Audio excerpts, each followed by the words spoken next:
Sumainyo ang Panginoon. At sumairin. Ang mabuting balita ng Panginoon ayon kay San Juan. Papuri sa iyo, Panginoon. Noong panahong iyon, sinabi ni Jesus sa kanyang mga alagad, "Ang tumatanggap sa mga utos ko at tumutupad nito, ang siyang umiibig sa akin. Ang umiibig sa akin ay iibigin ang aking Ama. Iibigin ko rin siya at ako'y lubusang magpapakilala sa kanya." Tinanong siya ni Judas, hindi ang Iscariote, "Panginoon, bakit po sa amin lamang kayo magpapakilala ng lubusan at hindi sa sanlibutan?" Sumagot si Jesus, "Ang umiibig sa akin ay tutupad ng aking salita. Iibigin siya ng aking Ama at kami sa kanya at mananahan sa kanya. Ang hindi umiibig sa akin ay hindi tumutupad sa aking mga salita. Hindi akin ang salitang narinig ninyo, kundi sa Amang nagsugo sa akin. Sinabi ko sa inyo ang mga bagay na ito samantalang kasama pa ninyo ako.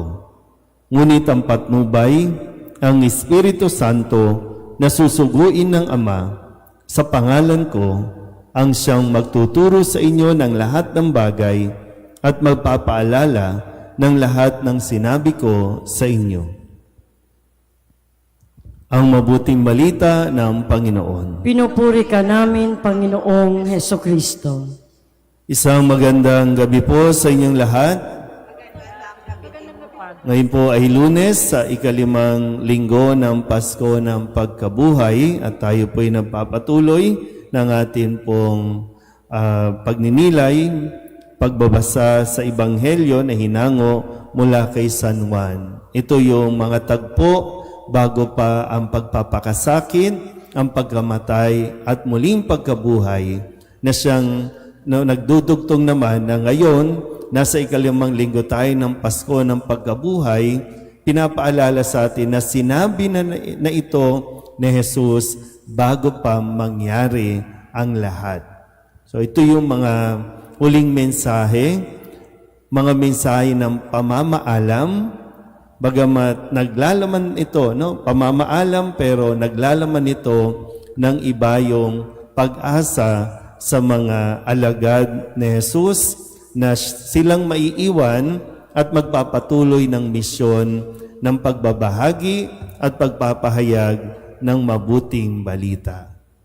Kahapon, ang sabi sa atin ni Kristo, kung babalikan natin ng konti, ang sabi niya, "Ito ang bagong utos na ibinibigay ko sa inyo, mag-ibigan kayo." Ngayon, sa pagpapatuloy, sinabi ni Jesus sa kanyang mga alagad, "Ang tumatanggap sa mga utos ko at tumutupad nito, ang siyang umiibig sa akin." So, babalikan natin, ang tumutupad at tumatanggap ng utos ko. So, ang utos niya, mag-ibigan kayo. Naintindihan po? So, kaya parang di ba, minsan paulit-ulit na binibigkas ito na ang umiibig sa akin, umiibig sa aking Ama, iibigin ko rin siya. Tapos maganda po na makita natin na ang tanong ni Judas ay, "Bakit kayo sa amin lang magpapakilala?" Ang sabi kasi ni Kristo, "Ang umiibig sa akin ay iibigin ng aking Ama, iibigin ko rin siya, at ako'y lubusang magpapakilala." So mahalagang bahagi, kasi bago natin, gaya nga ng madalas kong sinasabi sa inyo na kailangan natin maintindihan ano ba talaga ang pag-ibig. Ulitin ko po, hindi yan basta pakiramdam lang. Yan ay isang desisyon. Kaya bago ka magdesisyon, lahat ito inilalatag ni Jesus. Bago mo sabihin na minamahal ko na si Jesus, iniibig ko na si Jesus, kilala mo ba talaga siya? Kaya nga sabi dito, di ba, iniibig ko kayo, ang umiibig sa akin, iibigin ng Ama. Kasi bago pa natin sabihin, minamahal natin ng Diyos, minamahal niya na tayo. At bakit tayo minamahal ng Diyos? Dahil kilala tayo ng Diyos, kinikilala tayo ng Diyos sa kung sino man tayo. Yung mga nakalantad at mga nakatago tungkol sa atin, mahal tayo ng Diyos. Kaya kaya niya tayong panindigan hanggang sa wakas. Ganyan ang pag-ibig ni Jesus sa atin. Kaya ngayon, sinasabi sa atin, magpapakilala ako sa inyo. Kasi madali, di ba? Madaling at kaya mong ipagtanggol ang isang taong sinasabi mong minamahal mo dahil kilala mo siya. At mahalaga din na kung magiging bukas ka sa taong gustong magmahal sa iyo, mahalaga din na binubuksan mo ang iyong sarili para nakikilala ka rin. Bakit maraming mga nagfi-fail na relationships? Kasi maraming tungkol sa kanila ang hindi nila sinasabi o pilit itinatago na kapag natutuklasan mula sa iba, doon nagkakaroon ng pagkadismaya o disappointment. Ay, hindi na ikaw yung taong minahal ko.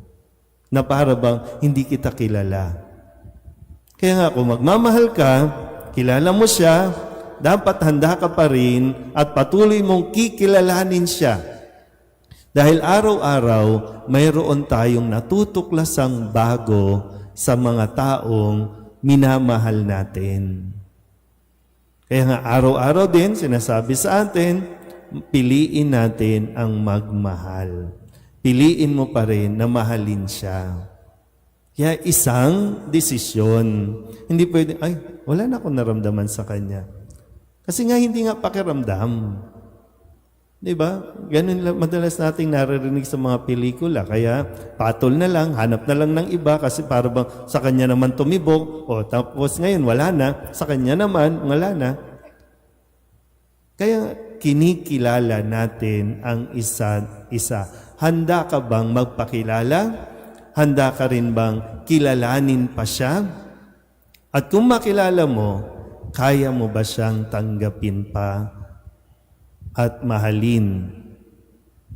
So, nasa atin po, no? Pero sana po, kagaya ng madalas na pinapaalala sa atin, kung iniibig natin si Kristo, manatili tayo sa Kanya at sikapin nating sundin ang Kanyang utos. Ang utos na magmahal. Amen?